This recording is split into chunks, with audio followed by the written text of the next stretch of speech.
here are our 4 technologies that I feel are critical or extremely important in supporting personalized learning. So let me move my window here. So the first one we're going to start off with, and this is in no particular order, although I do feel that Minecraft is a great option. And so if you haven't used it before, Minecraft Education Edition, mind you, keep that in mind because it is very different than regular Minecraft. It is a great resource. They have an excellent website with lots of lessons that can get you started and working on it quickly. And so let's discuss some of the strengths and weaknesses for Minecraft education. The number one strength for me would be authenticity. So you're meeting young people with with something that's very familiar with them. Most of them have devices or play on devices or have in their lifetime. They like to play games, Minecraft being one of those games. I say this, I have said this more than once. I have learned a lot from my students about playing Minecraft and my children. They know a lot and they'll teach you as much as you teach them, at least in the beginning. But they probably haven't ever coded with Minecraft. Maybe they have, but more than likely you will find that they haven't. But authenticity is a big part of it. Students are familiar with it. They enjoy using it. Another strength is they have game assets like the camera and book and quill that allow students to formatively self-assess themselves, which makes your job a little bit easier as a teacher. So with the camera and portfolio, that I did not include that here, but you take pictures of your builds with your camera, you include them in a portfolio, and that generates a PDF and they can send it to you. So I've done that a lot in class. The book and quill is very similar except the fact that they're writing. So 2 great ways for them to share what they are doing with you. It generates a PDF automatically. You just press the button and it saves it, and it's just a matter of you explaining to them how to send it to you. And then another one, a huge one for this, a huge strength for this is collaboration. It's built with collaboration in mind. So you can network. In my classroom, my computers are linked up. They join each other's worlds. Generally, when I'm doing lessons, I have 2 groups of 2 or 3.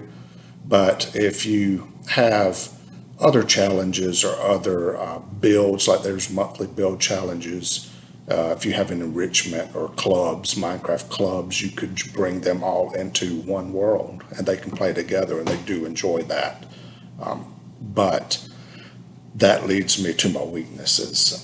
If used incorrectly, Minecraft can be a huge waste of learning time because it can get a little chaotic if you do not manage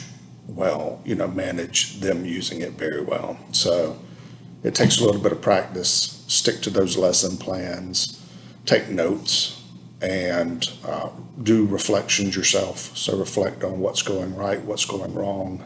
There's a lot of resources out in the world that you can use to help you become more successful at it.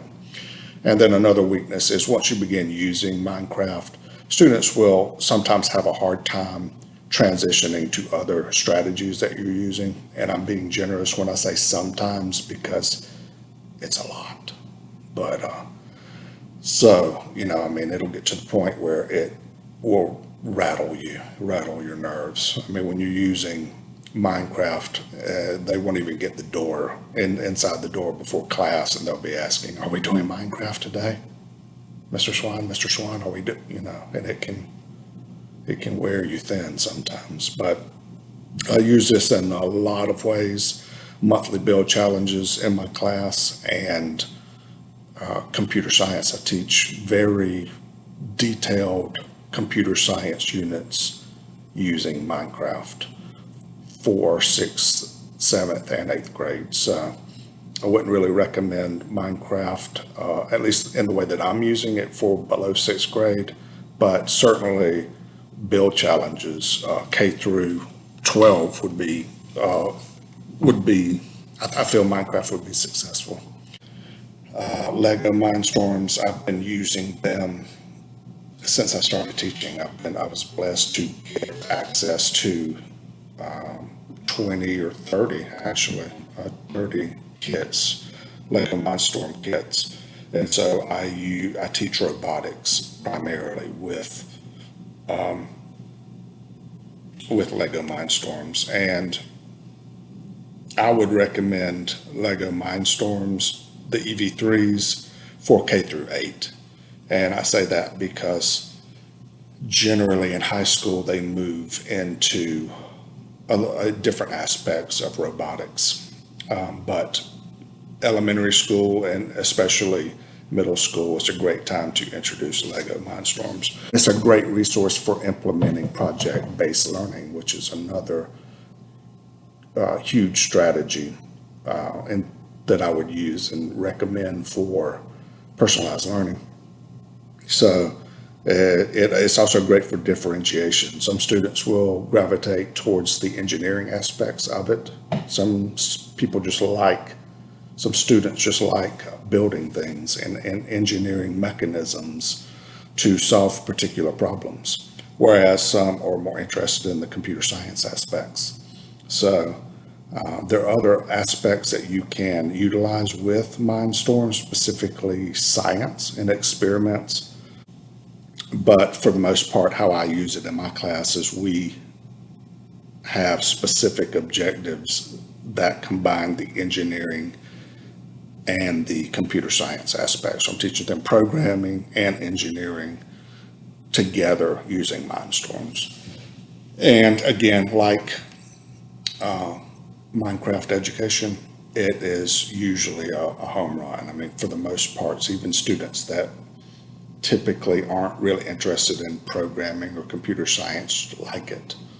So I really enjoy and would recommend you use those if you can. Some of the weaknesses is that it's expensive to implement and even to maintain, because you do have to maintain it over time. And it's expensive. So, you need to think about that before you get started with it. But it's manageable. If you have someone, an administrator who's good at writing grants, or if you're good at writing grants, that's a great way to gain access to it. If you have robotics teams, maybe you could find some sponsors or others that would help you out with that. And another weakness is it can be frustrating or intimidating for some students. That is a weakness, but that can be worked through. So, third tech tool is Formative. So, one of the huge things about mastery learning is that it requires feedback, timely feedback, focused feedback.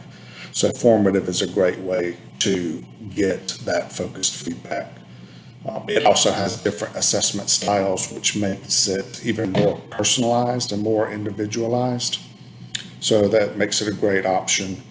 And also, if you notice, one of my strategies was a flipped classroom or blended learning classrooms. So this is a great way to make it accessible off campus, and so you can maximize your class time in class. That is, if you're in a blending learning class like myself. I do not do much flipped classrooms. I don't utilize a flipped classroom strategy myself very often. I do have resources available online for students, but I don't typically give a lot of homework. But it can be a great resource think about students that missed class or need that extra time. Those are good resources for them to utilize, and they will and can see results, and they'll get feedback from you because there's the ability for you to give them feedback, to communicate back and forth through Formative. So Let's talk about some of the weaknesses. One of them is digital equity. So some people just do not have access to the computers and the equipment that you might need to make something like this possible. So that is something to keep in mind. You cannot replace what a highly qualified teacher can provide in person. So think about it from a completely online learning perspective. There are roles and responsibilities that the student and someone, in addition to the student in an online learning environment, needs to assume to make something like online learning successful. You can't replace that. In my opinion, no one person can replace highly qualified teachers. I should have put teachers, like you have in person, where you have many people that know and are good at many things. So formative use in my class, again, I would use it in a blended learning environment, a personalized learning application, meaning I would provide these resources to them remotely, asynchronously, and they would utilize it as needed. And last but not least is Flipgrid. So this is my fourth technology that is great for personalized learning. So the strengths of Flipgrid is timely feedback. I think that's probably one of the coolest and greatest points of Flipgrid, especially in a blended learning environment or a flipped classroom or a hybrid learning environment, because that's where I used it this past year and it was awesome. It was great.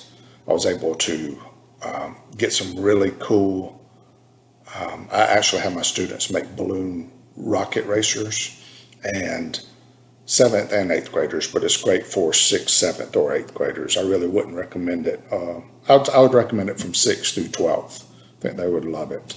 It allowed me to give them timely feedback. It allowed them to, which is a strength. Another strength is they have lots of options to personalize the experience.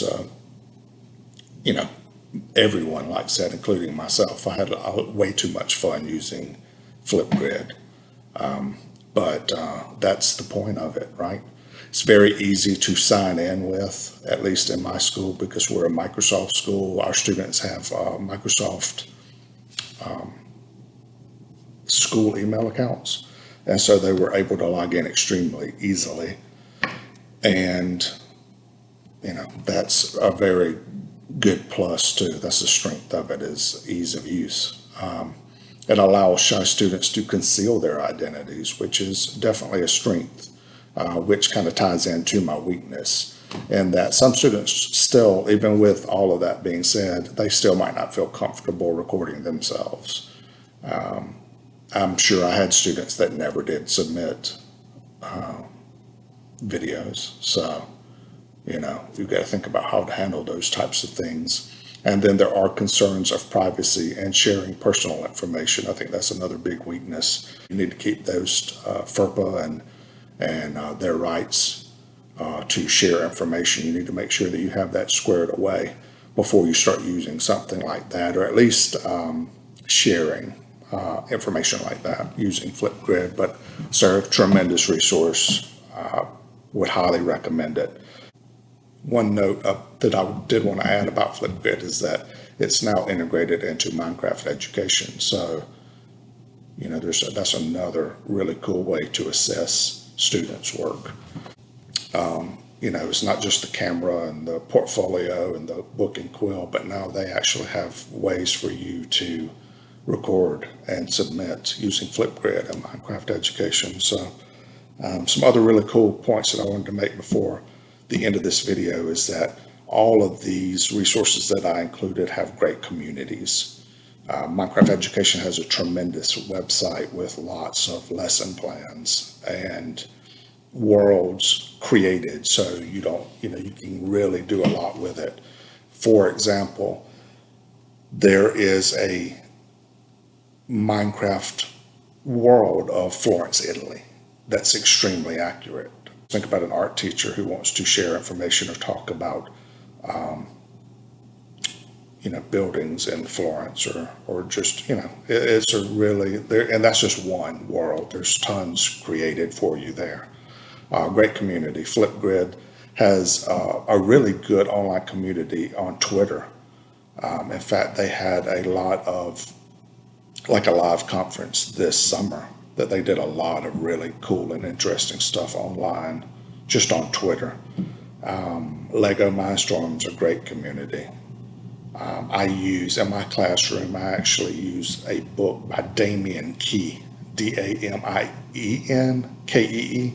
And, that's just, there's books, there's a huge community that you can rely on for Lego Mindstorms. And again, a great way to get that project base and those hands-on activities into your classroom.